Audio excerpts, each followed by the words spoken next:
Good evening, everybody, and welcome to the WDBJ7 Plus Digital News Desks. We are live with you today. We wanted to check in on the wildfire recovery efforts ongoing in Hawaii. Of course, this happened early August. Devastation brought by those wildfires, particularly to the communities in Lahaina. Of course, we brought you many stories of this devastation there, as well as the impact on the community, people helping one another, and also the government response. So we know that just because maybe we're not talking about it here every day doesn't mean it's not still a big issue for residents there on Maui. So we welcome you this evening to the WDBJ7 Plus Digital News Desk. My name is Leanna Scacchetti, and we invite you all to join in the conversation. Let us know where you're watching from. We have a special guest this evening joining us from our sister station in Honolulu. So without further ado, please welcome my guest joining us from Hawaii News Now. We have Dylan Ancheta, who is a This Is Now anchor and reporter at Hawaii News Now. Dylan, welcome. Hey, aloha. Thank you so much for having me. We appreciate you joining us. We know it is early for you in your day there still yet in Hawaii, but I wanted to bring you on. Particularly, I followed a lot of what you were doing on Twitter in the early days of the fire, Dylan. And so I just want to talk with you a little bit first from your perspective. I know that you are from Kauai. You were born and raised in Hawaii. Walk us through what the past month and a half has been like for you and your team at Hawaii News Now, trying to keep up with the flow of information, continue to do service to your viewers. What has it been like? Yeah, well, thank you so much for having me on to continue the discussion about these Maui wildfires. As you mentioned, the typical news cycle moves on, but for the people of Hawaii and for the people of Maui specifically, it is still their top story every single day. For me personally, this has been an emotional journey to see the devastation firsthand. So many people here in Hawaii never thought something like this could happen, but let alone it has. And so the heartbreak has been palpable. The heartbreak has been real. I have had um, people in the community, I've seen tears from so many people, and let alone I've had these big local bradas, is what we call them, these strong men, some of the strongest men in Hawaii, the people who are just known construction workers, really intense, tough-skinned guys come up to me with tears streaming down their face. And this is just proof that it's so heartbreaking to see what has happened, what has taken place. Even though we are over a month out, a month and a half now from this tragedy, the emotions are still real because 97 lives have been lost. That is something that is unimaginable. We're also at the point where the sadness has kind of turned into frustration. There has been slow stream of information from county officials. We've been asking tough questions. We've been trying to, we're at the point where people need to be questioned over what happened and their response. And a lot of times, the questions don't get the answers they deserve. And so people are frustrated. People are taking it in stride as best as they can. It's important, like you said, that we continue to learn from officials and hold people accountable for promises that are being made to people for the recovery effort. You mentioned the amount of people who were killed in these fires, a devastating number. There are still people missing, are there not? Yes, they are. And as I mentioned, the flow of information from officials has kind of slowed. The last update we got, looking at my notes here, was last week, Friday. And the FBI vetted list, they have been working with the FBI and all these agencies to wind down the list. At one point, it was over 3,000. Then it whittled down to over 1,000, 1,500. And now we are down to, at last check, 22 people still unaccounted for. And they have been very specific over the criteria for their list to make it onto this FBI vetted list. The missing person has to have someone who reports them missing, a contact number for a family. And so, with meeting those criteria, we know there are at least 22 individuals still unaccounted for. And looking at my notes from our noon show, which we just wrapped up a short time ago, they have so far confirmed 97 deaths. At one point, that number was up to 115. But maybe a week or two ago, officials backtracked and said, we were able to identify some remains, put two and two together, and maybe some names were redundant or whatever it may be. And they lowered that number down to 97. The death toll remains at 97, and Maui police have been able to identify all but 8 of the known victims so far. So the 8 unidentified, along with the 22 still unaccounted for. This just proves that this is still ongoing. If you're just now joining us here on the WDBJ7 Plus Digital News Desk, my guest comes to us from Hawaii News Now, our sister station in Honolulu. My guest is Dylan Ancheta, who is an anchor and reporter there. And thank you to those of you who are chiming in on our Facebook Live. Mary has a question. We will get to your question in just a little bit. She has a question about donations and support for people on Maui. So, Mary, we'll come back to your question. But I want to talk about recovery, Dylan, because I noticed that you all were reporting today that this is really the first day that some of the residents of Lahaina can go back to their properties and go back to their homes. Tell us a little bit about that process. Yeah, so late last week, county officials announced that there would be a phased re-entry into the burn zone. They are doing this by phases based off the location. Lahaina is it's a big area.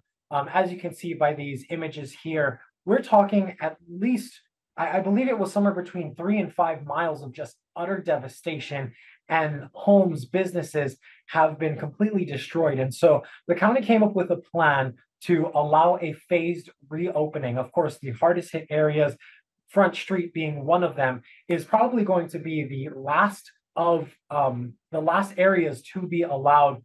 Residents will be allowed in. So they're kind of starting on the outskirts and the not so badly damaged areas and allowing residents to go back in. Residents had to apply for passes to make sure that they are going where they need to be. They will also be escorted by officials. They will be provided personal protective equipment because there are still so much hazardous materials there.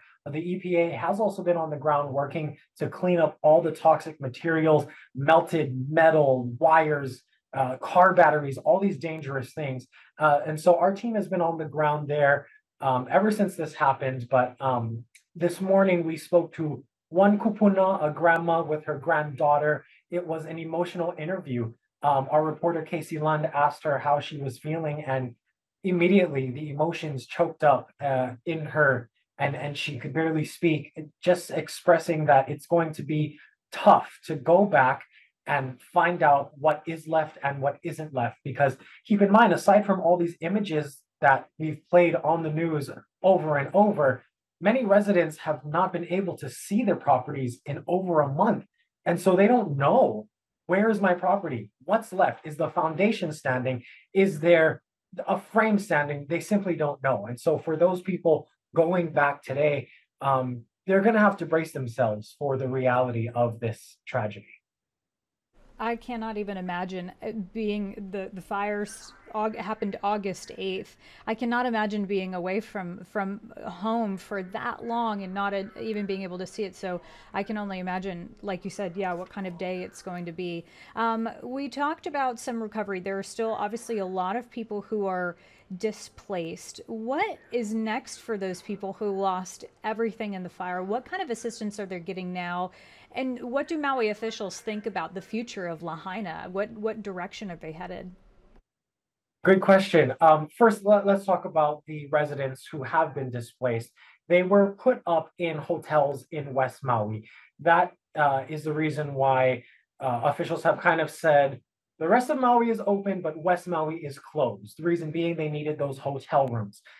We are at the point now where they are starting to shift because they need those hotel rooms. And we've heard from our governor, Josh Green, that October 8th is when they're going to allow people back into West Maui.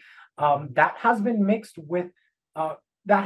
with some mixed reactions. Some business owners, residents obviously say, yes, we need tourism.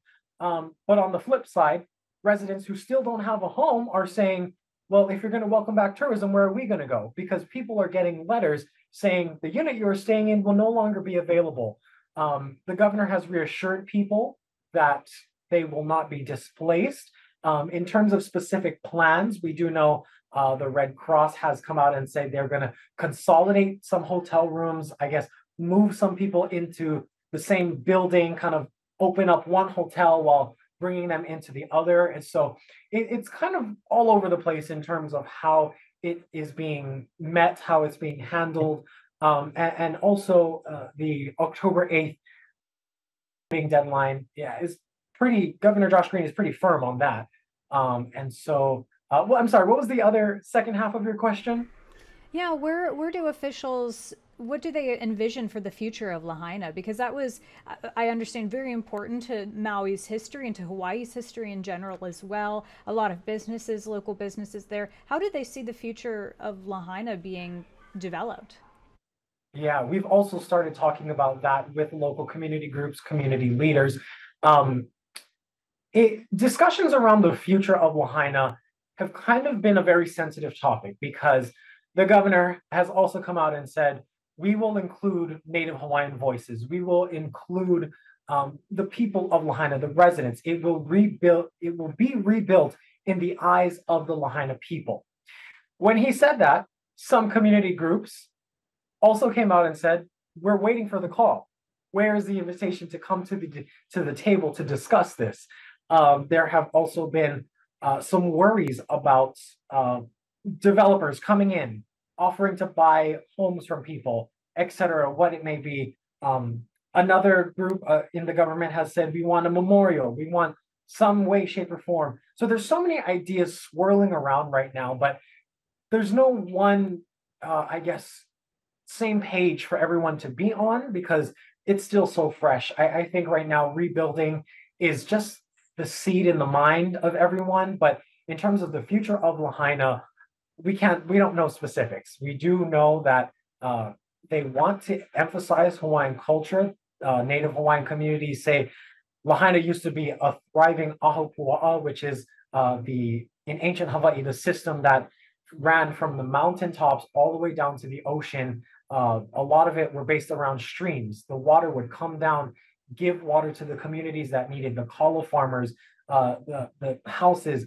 Back in ancient Hawaii, they knew what they were doing. They built their communities knowing this is what we need to be self-sustaining. And so Native Hawaiian groups want to see more Native Hawaiian aspects brought back to Lahaina. And another cultural note about Lahaina, of course, the rest of the world knows it as this hot tourism destination, but for ancient Hawaii, it used to be the capital of the Kingdom of Hawaii. And so there were artifacts there dating back to our ancient Hawaiian culture that were lost in this fire. The Lahaina Courthouse was one of the early buildings there. And I visited there many years ago. There was a artifact called a Le Niho Paula. Apologies on the pronunciation of that.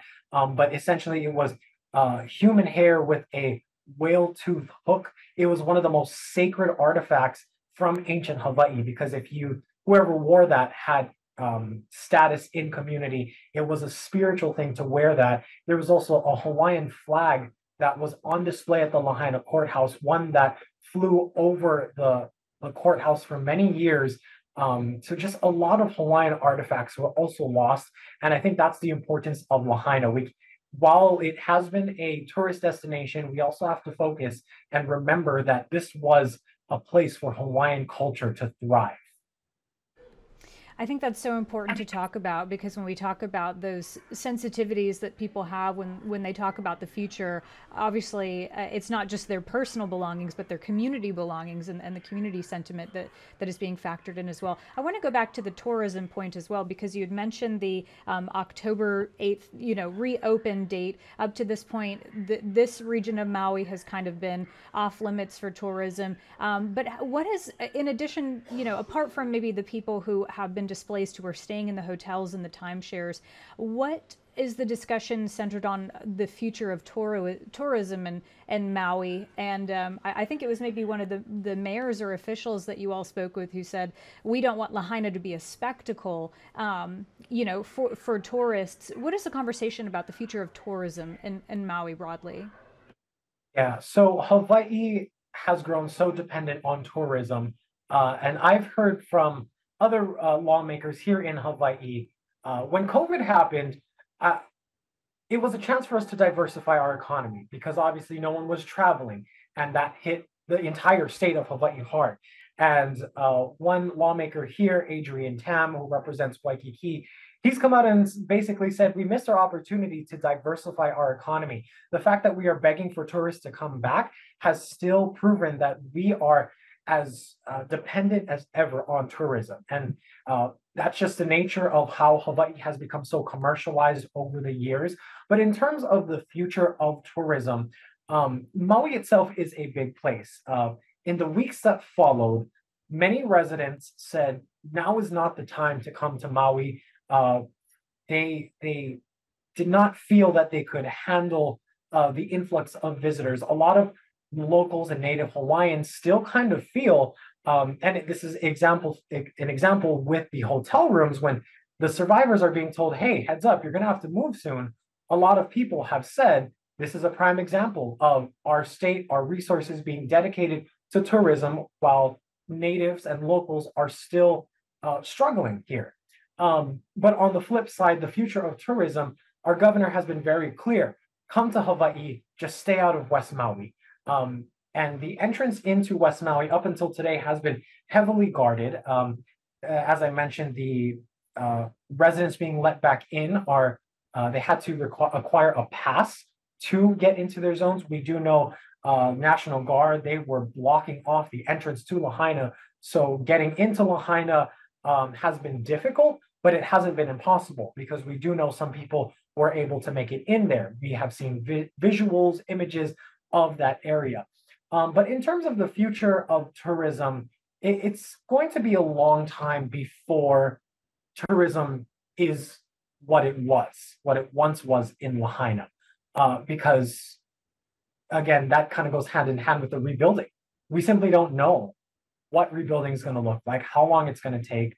We do know it's going to be expensive. There's so many unanswered questions right now in terms of the future of Lahaina. But I think Hawaii sort of has a love-hate relationship with tourism. Of course, Native Hawaiians have long said, if we go back to our ancient ways, we'll be self-sustaining. We can farm our own food, build our own water systems, and focus on taking care of our people. But at the same time, we are in the modern world. People need jobs. A lot of Hawaii residents work at hotel industries, work in the customer service fields, the tourism hospitality fields. So it really is hard to say. We walk a fine line here in Hawaii, and that's kind of really the state of it there. That makes a lot of sense, for sure. If you're still with us, my guest today is Dylan Ancheta, who is a reporter and anchor with our sister station in Honolulu, Hawaii News Now. We appreciate his perspective in updating us on the recovery efforts in Maui. I want to go back to a question from one of our viewers, Mary, who said, where can someone send donations to? Mary's in Central Virginia and wants to support. So, Dylan, that leads me to the question, what do people, who've been affected by the fires, what do they still need, and how can communities outside of Maui continue to support their recovery effort? Yeah, thank you so much, Mary, for that question. A lot of what we have heard just from the interview this morning with the family going back into the burn zone, she said, support us as best as you can. And how do they do that? Well, there's several ways. I'll get to them in a second, but she also said that some of the federal support hasn't been getting to where they need to. And that's one other thing that we have heard from people. We have isolated communities who still have said they haven't seen anything from federal aid, from the help that they needed, whether it be housing, food. A lot of times in the immediate days that followed, Hawaii banded together, and we saw residents with boats accessing shorelines, getting emergency supplies to where they needed. And so I think we're kind of at a good point where material items have there have been so many pouring in that they said, thank you, we can hold off on this. Monetary donations are greatly appreciated. Of course, there will always be the need for food and water, and those have been coordinated very well through the American Red Cross Hawaii chapter. They are a trusted organization to go through. There have also been several donation sites and platforms to go through, one of them being the Hawaii Community Foundation. We do have a list on our website, hawaiinewsnow.com. If you just look up Maui donations, Hawaii News Now, we have a long list of verified outlets. Hawaii Community Foundation is another one of them. And also the grant, the People's Fund of Maui, set up by Oprah Winfrey and Dwayne The Rock Johnson. That one is a little bit different because they are getting money directly to Lahaina families. Those families who signed up and are eligible are getting, I believe it's $1,200 a month directly from this fund. So that's another fund that you can donate to. And I also want to touch on other ways that the local economy can be supported. I'm reading a web story here from our digital producer, Kaylin Hughes. This was just posted. Even if you aren't able to directly donate, whether it be financially or with material goods, there are simple things that you can do to help local Maui businesses. And of course, one of the great ways to do that is to just go on social media and help look for Maui businesses, look for these small Maui businesses and repost their business. Buy online. If you can't be there on Maui, a simple order of whatever they are selling will definitely go a long way. Sharing it with your friends and family, saying, check out these Maui businesses. They are definitely appreciative of every single reshare, helping spread the word about local businesses. And also, for a lot of local people here in Hawaii, they're also planning staycations on Maui. They are not going to Lahaina, so to speak, but they are going to the other side of Maui. They are just doing all they can. And if you really want to help the local economy, reach out to Maui businesses in the area and even just donate directly to them. Even if they aren't selling anything, and if you just want to donate, find a Maui business and say, I know what you're going through. Here's a small donation just for your business to get up and running again. Small things like that go a long way. And that article that Dylan mentioned is in our Facebook comments, and we'll be putting that on our website, linking to that on our website as well, if that's something that you're interested in. So, Mary, thank you for that question. Dylan, before we let you go, anything else that you would like to add? Again, just your perspective of having been covering this for the last month and a half, seeing it up close, hearing from residents up close. Is there anything else that you'd like to add, just to bring it home to folks here in Southwest and Central Virginia? Well, first off, I just want to mahalo you. I want to thank you for having me on to renew the conversation about Maui. This has not been easy at all for any one of us, especially for our Maui-based reporter, Chelsea Davis. I don't even know if she's gotten any sleep since. She has been working tirelessly there. And to report on your community just getting completely devastated is truly heartbreaking. We hear about wildfires in California all the time across the mainland, and it's so heartbreaking to see. But this really puts it into perspective for us here in Hawaii, where we are such a close-knit community. No matter what island you are from, no matter where you grew up, when something bad happens in this state, we all band together. People, whenever we go on the mainland, it's kind of funny. I like to joke that Hawaii people can find Hawaii people anywhere in the world, because we just have this essence of aloha to us, this feeling of, hey, I know you, I know where you're from. It's kind of that Hawaii spirit, you know. And in the days that followed this tragedy, we saw that on full display. We had people from Kauai, Hawaii Island, Oahu, just banding together. The first questions was, what do you need? How can we help? And people came together at our state capitol. We formed human lines to move donations from the chambers to the vehicles, to get them on the ships, to send them to Maui as soon as possible. And I think that's just the beauty of this. The silver lining is the spirit of aloha, the spirit of Hawaii truly shine through. And it may be a little bit difficult for people outside of Hawaii to understand that aloha is not just something you say at a luau and give a shaka to. It really is a sense of, it's a lifestyle. It's simply being aware that the people next to you, even though you don't know them, they have an ohana, they have a family, they have their own struggles. And even though you don't know them, you're going to care about them and you're going to make sure that they are not suffering. You just help everyone. You go through um, with kindness in your heart. And that is really what Hawaii is all about. And that has been the beauty of seeing this. So the aloha spirit, the olu olu, the kindness that shines through. And I think also it's important to just keep the people of Maui in your thoughts. As you mentioned, the rest of the news world may have moved on to other top stories. And even here at Hawaii News Now, it's no longer leading our newscast every single day, but is definitely something we talk about every day. The information and the updates may be slow coming from county officials, but for the people on Maui, this is their life. There's no escaping it. And we have to continue to do what we can to help get them back to where they were. Well, Dylan, I am grateful to you and your team for helping to keep the rest of us informed and still on the ground and sharing with us both about the struggles and the successes of the community there. My guest today has been Dylan Ancheta with Hawaii News Now. He is a This Is Now anchor and reporter. Dylan, thank you so much for being with us today. Thank you so much for having me, and mahalo nui loa to you and your viewers for keeping Maui in your mind. Thank you, Dylan.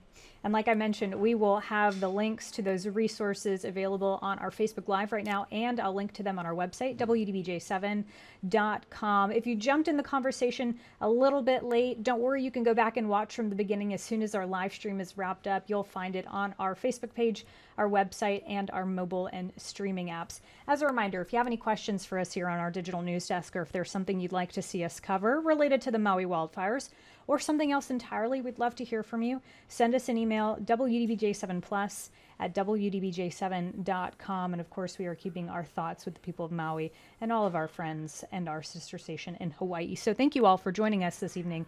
We'll see you tomorrow.